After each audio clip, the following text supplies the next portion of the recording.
नांदेड शहरातील वाढती वाहतूक कोंडी आणि अतिक्रमणाच्या पार्श्वभूमीवर महापालिका प्रशासनाने धडक कारवाई करत व्यापक अतिक्रमणाविरोधी मोहीम हाती घेतली आहे।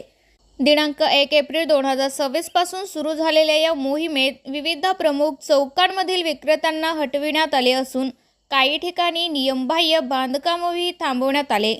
नांदेड वाघाळा शहर महानगरपालिकेचे उपायुक्त श्री संधू यांच्या आदेशानुसार व उत्तर विभागाचे पथक प्रमुख श्री दत्ता कल्याणकर यांच्या मार्गदर्शनाखाली ही मोहीम राबविण्यात आली आहे। पथकाने सर्वप्रथम नाईक चौक परिसरातील गुंडेगावकर पेट्रोल पंपाजवळ पाहणी केली। यावेळी रस्त्याच्या दुतर्फा उभे असलेले प्लास्टिक विक्रेते, गॉगल विक्रेते, फळ विक्रेते तसेच अन्य किरकोळ विक्रेत्यांना हटवण्यात आले। प्रशासनाने शहरातील सर्व प्रमुख चौकांच्या 100 मीटर परिसरात कोणालाही विक्रीस बसवण्यात मनाई केली आहे।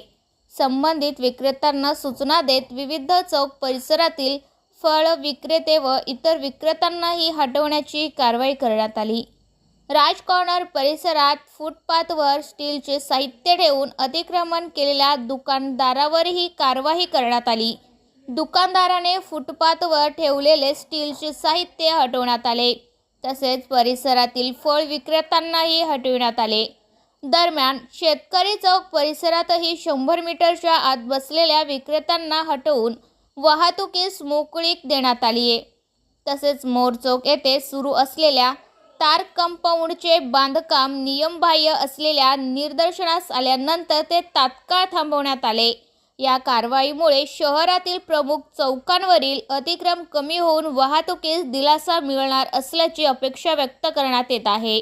प्रशासनाने पुढील काळातही अशा प्रकारच्या मोहिमा सातत्याने राबवण्याचा इशारा दिला आहे। विशेष म्हणजे उत्तर विभागाचे पथक प्रमुख म्हणून श्री दत्ता कल्याणकर यांनी पदभार स्वीकारल्यानंतर ड्युटीच्या पहिल्याच दिवशी ही मोहीम यशस्वीरित्या राबवून प्रभावीपणे कामगिरी केली। त्यामुळे प्रशासनाच्या अतिक्रमणाविरोधी भूमिकेला अधिक बळ मिळाले आहे।